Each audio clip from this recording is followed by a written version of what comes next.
We know that Britain has a role in Israel, but Israel has a role in Britain. Pro-Israel forces currently have control of NHS, Foreign Office, Home Office, and Ministry of Defence data, your data. Nigel Farage liked to talk about taking back control, but he wouldn't say anything about Israeli intelligence companies taking control of key functions of our intelligence and police services. He wouldn't say anything about the 12,000 US soldiers in this country. They don't want to take back control. They want to control you. What about Rishi Sunak, our Prime Minister? Well, his family company, Infosys, which was founded by his father-in-law and that his wife still has £500 million worth of shares in, has many Israeli subsidiaries and hundreds of employees within Israel. Infosys signed a memorandum of understanding with the State of Israel in 2012 to develop relations and deepen cooperation. Infosys, which works on collecting biometric data, has also had a director until recently who was a veteran of Israeli military intelligence unit 8200, Yuri Levine. Let's not forget that 44 whistleblowers from within Unit 8200 came out and said that this unit is surveilling the Palestinians to build compromat against them and blackmailing them with that information. Unit 8200. Don't forget that name, because the very company that the British police use to hack phones in this country is Celebrite. This is an Israeli intelligence company which is headed by alumni of Unit 8200 in the Israeli military. The CEO of Celebrite has claimed that they have remote control access to all of the information procured through their products. The British police not only use this Israeli intelligence company to hack phones of their citizens, they also use something called NICE Systems as part of their investigations. Now, NICE Systems is a subsidiary of Israel's largest arms company, Elbit Systems. The level of integration between British and Israeli intelligence is unprecedented. Not only is this program used by British police, it's also used by the British Foreign Office.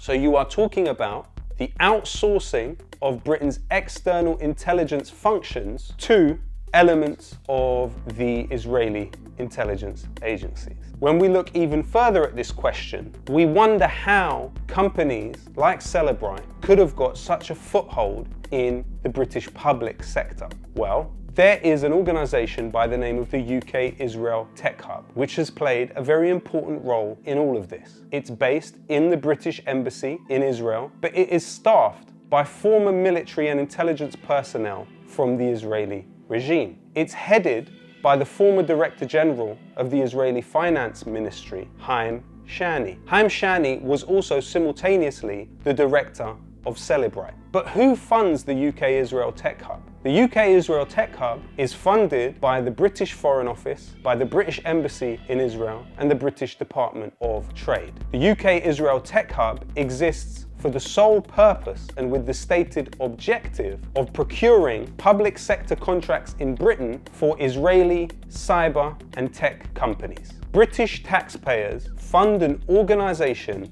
which is facilitating Israeli tech companies staffed by former Israeli intelligence personnel taking over public sector contracts in Britain, including in the NHS. Currently, the data for the British Home Office, the British Ministry of Defence, and the NHS is handled by a company called Oracle. Oracle was founded by Larry Ellison, the 7th richest man in the world and close friend of Benjamin Netanyahu. Larry Ellison is the largest funder of the Friends of the IDF charity in the history of the organization. In addition to that, this company, Oracle, offered the directorship to Benjamin Netanyahu, meaning that the Home Office, the Ministry of Defense, the Foreign Office, and the NHS has its data stored in a cloud run by a company that Benjamin Netanyahu was supposed to be the director of. And do you know how that deal was procured by Larry Ellison?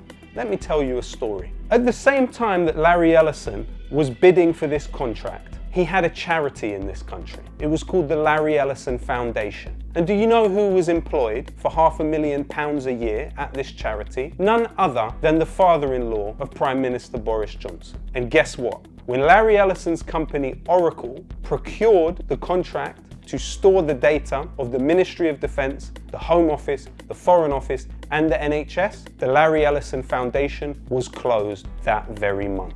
In addition to that, British Telecom is a key backbone of this country's infrastructure. It delivers telecommunications to millions of people. But why was it that the British government initiated a national security investigation into the latest shareholder takeover in British Telecom? Currently, the largest shareholder in British Telecom is Israeli-French businessman Patrick Drahi. Now, when he took the largest share in BT, the British government launched an investigation in that purchase on the basis of national security. But what could possibly be their issue with Patrick Drahi? Patrick Drahi is the founder and owner of Israeli news channel I-24. I-24 was found by Haaretz newspaper to work as a proxy of the Netanyahu family. I-24 employs tens of former Israeli military and intelligence personnel. In addition to that, Patrick Drahi purchased the Liberation newspaper in France, founded by Jean-Paul Sartre, and replaced the editor with a former agent of Unit 8200. Patrick Drahi has also been involved in funding organizations that work on settlement in Jerusalem. Patrick Drahi is currently the largest shareholder in British Telecom.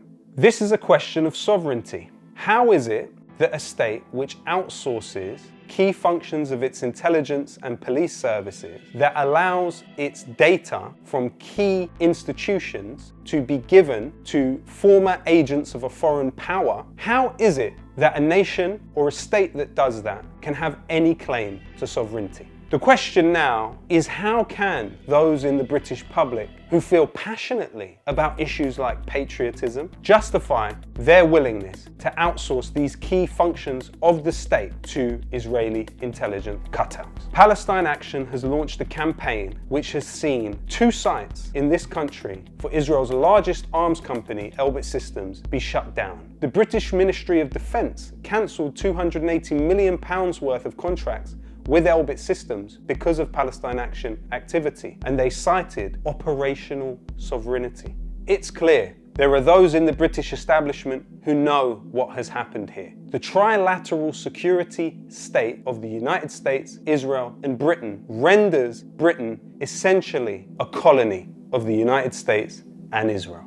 Time to push back. Mainstream monopoly on information is breaking, and one of the symptoms of that process is the development of platforms like doubledownnews. So it's absolutely vital that if we want to build an alternative media which is people, not power-centered, then we must do what we can to support platforms like doubledownnews. So sign up to the Patreon now.